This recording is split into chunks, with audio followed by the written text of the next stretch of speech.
The state of Florida finally charged George Zimmerman with the murder of Trayvon Martin, of course. How is the US press reacting to that, Elena? Well, my faith in the justice system has been restored, writes Jonathan Capehart in the Washington Post, now that he finally has been charged. His Conservative colleague Jennifer Rubin, though, writes an interesting editorial saying the real test will be whether he can receive a fair trial after all the publicity this case has got and the amount of people that came out on the streets to protest against it. She says if he's acquitted, despite all of this public outcry, a lot of people will call it a miscarriage of justice, whereas actually we've got to let the justice system do its work, and if he is acquitted, well, then we have to accept that that's the legal conclusion. And where on earth are they going to find an impartial jury in the state of Florida, she also asks, when everyone who's not been hiding under a rock seems like to already have their opinion on the case. It's going to be a tough call. Gary Young, writing in The Guardian, says this trial could be as divisive as O.J. Simpson's because, of course, this is a hugely racially divisive case. He looks at a poll which says 80% of black Americans think the killing was racially motivated, but only 35% of white Americans think the same.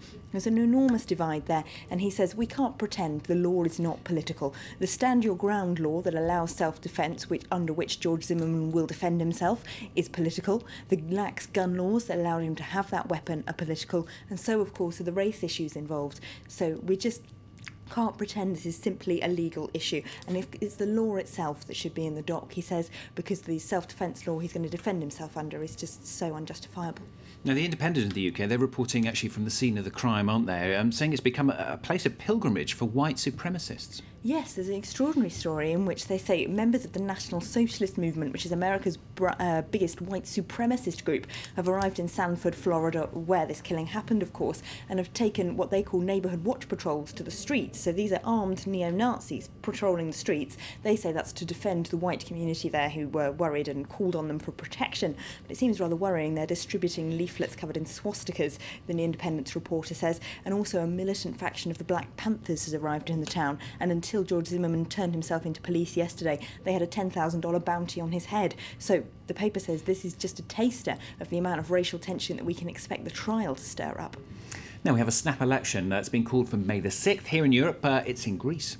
It is, but who's going to win? Well, the El País says that both of the main parties in Greece have been totally discredited by the bailout plan, which both of them, of course, have supported, but Greeks hold them responsible for the amount of suffering they're ongoing under the austerity measures that have been implemented. So PASOK, the socialists, who won the last election with 43% of votes, are currently at 16% in the polls, and their opposition Conservatives New Democracy, who also backed the bailout, are only at 24%. So they've both been discredited, while on the other hand, hardline right and left parties are rising in the polls who all oppose the bailout plan.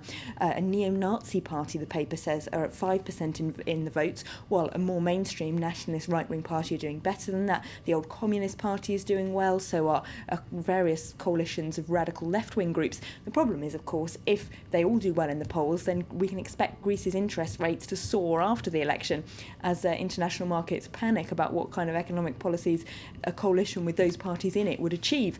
Now, the Greek paper Kathimerini says the only way to preserve the bailout, which that paper supports, is if the two main parties who support it, the Socialists and Conservative New Democracy, agree to go into coalition with each other. And it's a whole run of elections at the moment. There's another imminent election. This one's a bit unusual. This is in the UK for the Mayor of London. Yes, it's on the 4th of May, and of course it pits the two most colourful personalities in British politics against one another.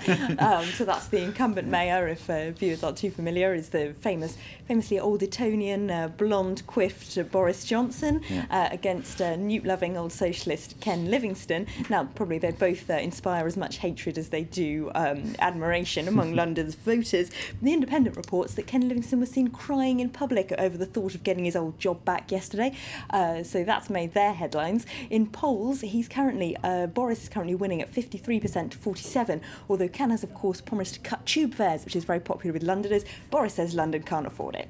OK, we shall find out what happens in that one as well. It's elections everywhere at the moment, isn't it? Elena, thanks a lot. That's Elena with the international papers here on France 24. Still to come, we're going to be live from London to find out where the price of gold is heading. That's in the business news. Owen will be here right after the break. Do stay with us.